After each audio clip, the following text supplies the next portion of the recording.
Huyu mrembo anaitwa Sojin, ni mfanyakazi katika hili kampuni kubwa. Basi toka azaliwa hajawahi kupata mchumba wala kuwa kwenye mahusiano, na leo ilikuwa ni siku yake ya kuzaliwa na anatimiza miaka 25. Alitamani sana kupata mchumba na kuwa kwenye mahusiano, lakini hajawahi bahatika. Sasa akiwa hapa, kuna jamaa mmoja handsome akafika. Sojin kumwona akabaki anamshangaa pale, maana jamaa alikuwa ni handsome. Jamaa akafika na kuuliza, samahani, sehemu ya kutupa takataka ni wapi? Sojin akamwambia, usijali, leta nitakutupia. Lakini mara akafika mpenzi yule jamaa na wakaondoka.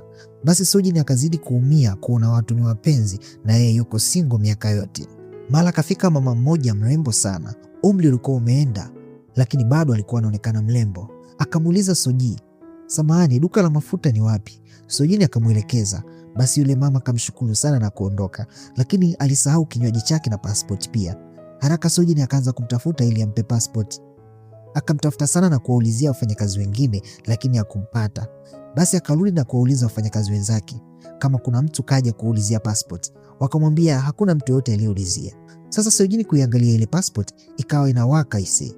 Akashangaa kidogo. Sipunde yule mama akafika na kuulizia passport yake. Sojin akampatia na kumweleza kuwa alikuwa anamtafuta ili ampe. Yule mama akafurahi sana, kwani alifikiria kashaipoteza. Basi akamwambia Sojin, niambie nikulipaje kwa ukarimu wako. Sojin akamwambia, hakuna haja, nimefanya kazi yangu kama mhudumu. Lakini mama akamwambia, sitokuwa na amani kama sitorudisha fadhila. Akamuuliza, ni ndoto gani unatamani siku itokee? Sojin akakataa, lakini yule mama akamshika na kumwambia, niambie chochote unachotamani kitokee. Sojin akaanza kufikiria, kiukweli anatamani apate mpenzi. Yule mama alikuwa si wa kawaida. Akamsoma na kumwambia, wewe unatamani kupata mpenzi na hujawahi kupigwa kisi kabla. Sojin akashangaa, kajuaje ninachowaza? Yule mama akamwambia, nataka nikutimizie ndoto na kile ambacho nakitamani. Akanyosha kidole chake na pembeni zikatokea kadi 6. Sojin akashtuka, akamwambia, utakutana na mwanaume wa kwanza sekunde 10 zijazo. Kisha akamkonyeza. Sojin akabaki na mshangaa. Mara hapo hapo muda ukaanza kuganda na kubadilika. Kisha siku ikabadilika na kuwa siku nyingine. Kisha akafika jamaa mmoja ambaye ni superstar mkubwa kwenye uigizaji. Sojin akabaki na mshangaa, kwani jamaa ni bonge la HB. Huyu jamaa anaitwa Lee Jun. Akamwambia, muda wa kazi unakaribia kuisha, nitakusubiri nje. Sojin hakuamini. Lee Jun akatoka nje kumsubiri amalize kazi. Wenzake wakawa wanamsifia Lee Jun. Sojin hakuamini kama Lee Jun kamuita. Basi baada masaa ya kazi kuisha, akabadili nguo zake na kutoka nje. Kufika nje kweli akamwona Lee Jun na Lee Jun akamuita. Na alifika na gari la bei ghali kinoma. Basi Sojin akawa bado haamini kama kweli anaongea na Lee Jun ambaye ni superstar mkubwa sana. Lee Jun akamshika mkono ili waondoke, lakini Sojin akawa na goma. Sasa Lee Jun akamwita kwa jina lake, kumbe alikuwa analijua hadi jina lake. Akamwomba akubali waende wakapate chakula cha jioni pamoja. Basi akampakia Sojin kwenye gari, kisha wakaondoka na kuelekea moja kwa moja hadi mahali ambapo Lee Jun anaishi. Wakafika na Lee Jun akamkaribisha nyumbani kwake. Basi wakasogea hadi mezani na kuanza kupata dina kwa pamoja. Lakini Sojin akabaki ameduaa akimshangaa Lee Jun alivyo HB. Basi baada ya kula, Lee Jun akamchukua na kumleta hapa. Kisha akawasha TV na ikawa inaonyesha picha za Sojin alipokuwa mdogo. Sojin akashangaa, inakuwaje picha zake za utotoni Lee Jun anazo? Lee Jun akamuuliza kama anakumbuka alipokuwa wadogo. Kumbe walisomaga wote pamoja. Basi Sojin akamuuliza, ni wapi ulizipata picha zangu? Lee Jun akamwambia alimpiga kwa siri na akamwomba msamaha. Pia akaenda kuchukua maua na kumletea Sojin kama zawadi. Akamshukuru sana Sojin kwa kuitumia siku yake ya kuzaliwa pamoja naye. Pia leo akamweleza ukweli kuwa alikuwa akimpenda tokea zamani, lakini hakuweza kumwambia. Basi akamsogelea na kumwambia, tokea nilipokuwa mdogo, wewe pekee ndiye ulikuwa moyoni mwangu. Kilichofuatia, Lee Jun akamsogelea karibu zaidi na akawa anaenda kumpiga kiss. Na hii ndio mara ya kwanza Sojin kupiga kiss, lakini muda huo huo mazingira yakaanza kubadilika na muda ulikuwa kama umesimama hivi. Ukaendelea. Sojin akashtuka, ile kadi ya kwanza alikuwa ni Lee Jun na tayari ameshakutana naye. Sasa hajakaa sawa, simu ikachukuliwa na alikuwa ni bosi wake, anaitwa Hae Jun. Bosi akamuuliza, kwa nini unatumia simu muda wa kazi? Muda wa kazi ukiisha nifuate ofisini. Kisha akaondoka. Bahati mbaya mtoto mmoja akamgonga. Haraka akamshika na kumwangalia kama yupo sawa. Basi mama yake akamshukuru sana. Hae Jun anajali sana watu. Baadaye Hae Jun akiwa ofisini, Sojin akafika, lakini bado Hae Jun alikuwa na kazi. Sojin akawa anamwangalia sana bosi wake. na kubaki amemshangaa, kwani bosi ni handsome sana. Bosi akamrudishia simu na akamuuliza kama baadaye atakuwa na ratiba usiku, kama kutoka na boyfriend hivi. Sojin akamwambia hana ratiba yoyote. Bosi akamuuliza huna ratiba au huna boyfriend? Sojin akamwambia ndio, sina hata boyfriend. Basi bosi akamuomba wapate chakula cha pamoja. Basi msosi wa maana ukaletwa pale na wakaanza kula, lakini macho ya Sojin yakawa yanamwangalia tu bosi. Baada ya kumaliza, bosi akamwambia amfuate. Sasa Sojin akaamua aweke vyombo sawa, lakini akaziona picha zake mezani kwa bosi. Akakumbuka kuna siku aliziona mahali, akashtuka na kuzirudisha, kisha akawa anatoka nje, lakini mara akahisi kuna mtu anamfuatilia, akaanza kukimbia. Maskini kufika hapa akataka kuingia kwenye rift, lakini akakutana na nyamela mmoja ambaye ndiye alizipiga zile picha. Akaanza kumsogelea binti akidai anataka kumpiga picha huku anavua nguo.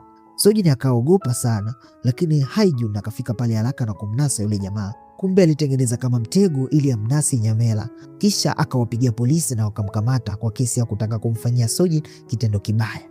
Wakatulia hapa na Haejun akamweleza kuwa aliziona zile picha na akaamua kuzichukua na akaamua kumtafuta ni nani mhusika. Basi Sojin akamshukuru sana kwa kumsaidia. Sasa Haejun akamwambia, kwa kuwa wewe huna mpenzi na mimi sina, unaonaje tuwe wapenzi? Sojin akashangaa, kisha Haejun akaanza kumsogelea polepole. Basi wakawa wanaenda kupigana kiss. Mara tena muda ukabadilika na mazingira yakarudi pale pale alipokuwa kazini, na huyu alikuwa ni mwanaume wa pili kati ya wale 6. Basi mara akafika meneja na kumpa bahasha Sojin. Kwa upande wa pili kuna jamaa alikuwa akitolewa mbio na kikosi fulani. Basi Sojin akaelekea kuifungua ile bahasha. Ndani yake kulikuwa na barua moja pamoja na USB flash. Barua ilisema, nitakuja kuichukua flash mahali fulani. Basi Sojin akaiweka vizuri flash kwenye begi lake, kisha baadaye jioni akaelekea mahali alipoambiwa akutane na huyo mtu. Mara kufika hapa akavutwa pembeni kuangalia alikuwa ni nani. Alikuwa ni Chang-woo ambaye alikuwa anamjua. Haraka akampa ile flash. Chang-woo akamwambia, sitaki tena kukuhusisha kwenye shida, na kuondoka. Lakini kufika hapa akanyoshewa mguu wa kuku. Sasa kumbe Chang-woo alikuwa agent wa upelelezi na alienda kukipeleleza hiki kikosi.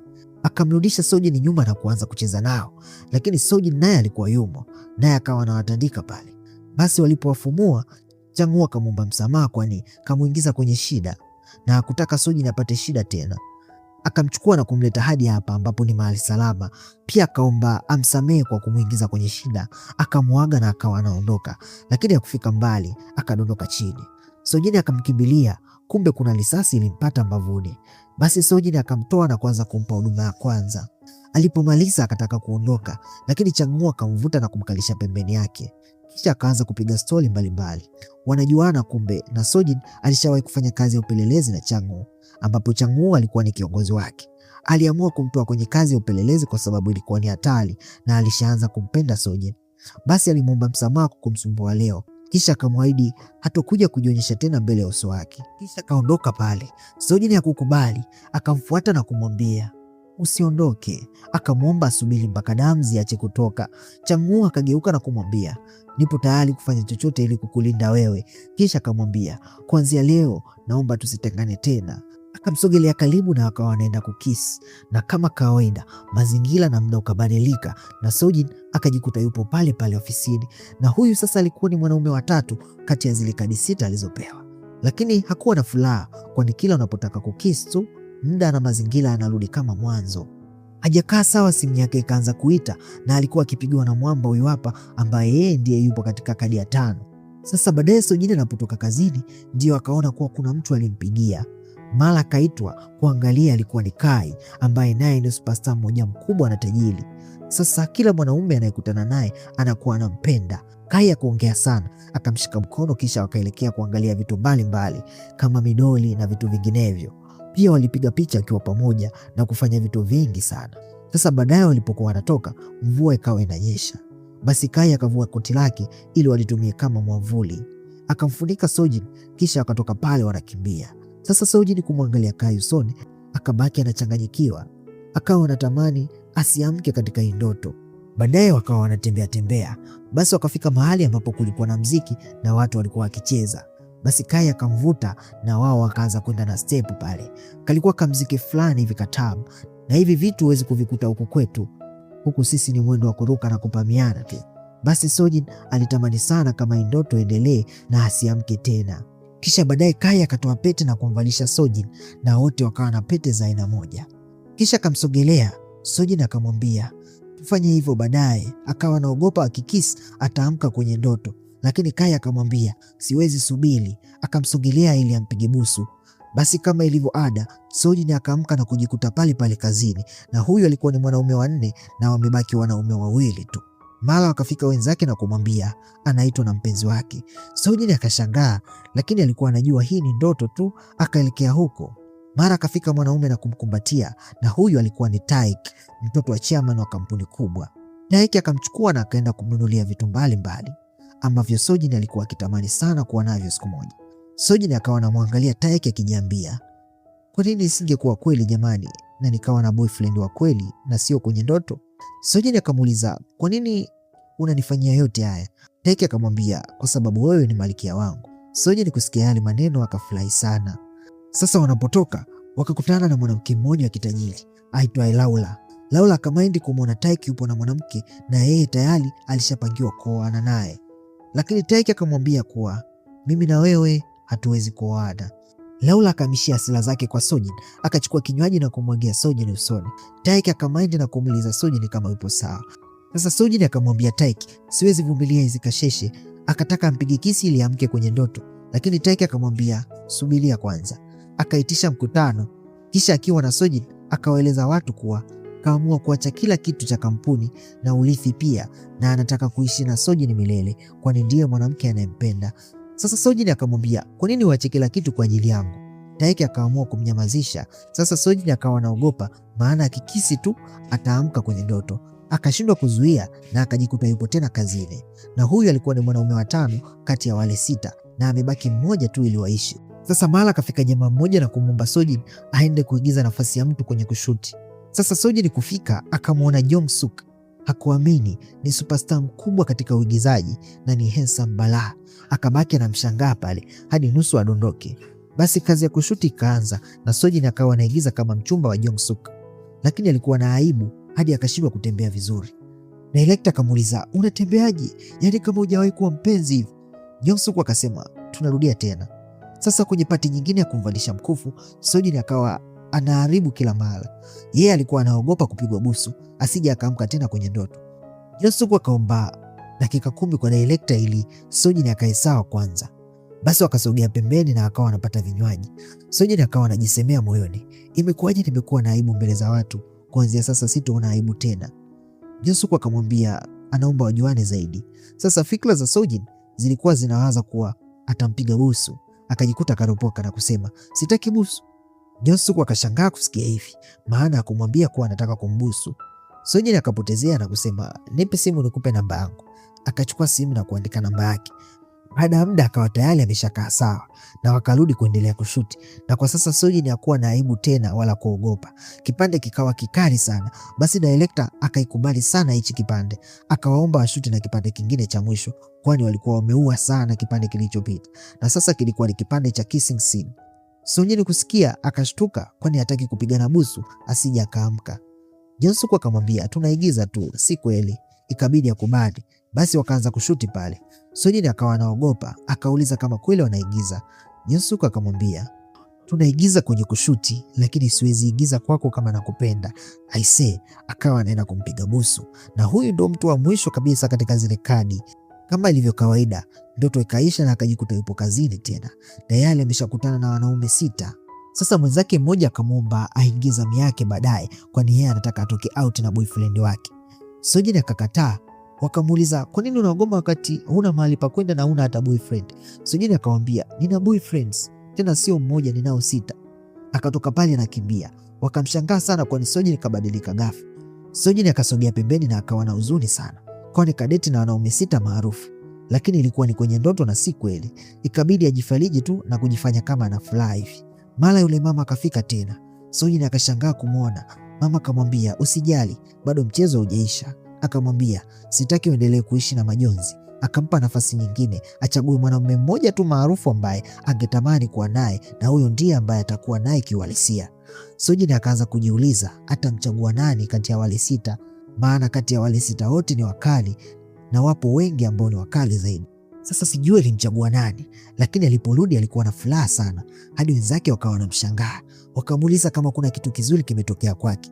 Basi baada ya dakika chache akafika jamaa mmoja ambaye ni bonge la HB. Basi wote wakawa wanamkondolea macho, na hakuwa mwingine bali alikuwa ni Lee Min Ho. Basi wale wenzake wakaanza kujipendekeza pale kwa Lee Min Ho. Sojin bila kuogopa akamsogelea na kumuuliza kama wanajuana, lakini Lee Min Ho hakuwa anamjua. Sojin akamuuliza kama atahitaji kukutana naye baada ya kazi, lakini Lee Min Ho alifika kuulizia kuhusu duka fulani. Sasa Sojin akawa na furaha sana na akawa anacheka tu pale. Akamuuliza Lee Min Ho kama anahitaji namba yake, lakini Lee Min Ho hakuwa akimuelewa. Basi Lee Min Ho akasogea na kuwauliza wenzake pale. Sojin akachukua kitabu kimoja ambacho mwandishi alikuwa ni Lee Min Ho. Baadaye anapotoka akawa anakisoma kile kitabu, akakipenda sana. Mara Lee Min Ho akamwita. Sasa Sojin akamwomba msamaha, kwani mara ya kwanza alifikiri kama Lee Min Ho atakuwa anamjua kama ilivyokuwa kwenye ndoto, lakini wakati huu ilikuwa ni tofauti. Pia akamuuliza kwa nini kamuita. Lee Min Ho akachukua kadi moja na kumpa, aliidondosha kwa bahati mbaya. Sojin kuitazama, aliye kwenye kadi alikuwa ni Lee Min Ho. Hii kimaanisha kuwa huyu sasa ndiye atakayekuwa mpenzi wake wa kweli na si kwenye ndoto tena. Basi Sojin akafurahi sana, kwani mwisho kampata mpenzi ambaye hatakuwa mpweke tena na ataishi naye milele. Basi nami nikushukuru sana kwa kuwa nami toka tunaanza mpaka sasa tunamaliza. Hii ilikuwa ni short recap, lakini bado jambo zuri linakuja karibuni, hivyo stay tuned. Soon tunaanza movie mpya kabisa ambapo natumaini utaipenda, lakini pia unaweza ukashusha comment hapo chini ni movie gani ambayo ungependa nifanyia recap. Mimi naitwa JD na hii ni Recap Site. Jiunge nasi kwa kusubscribe ili uwe mwanafamilia na uweze kupata stories hizi kila siku.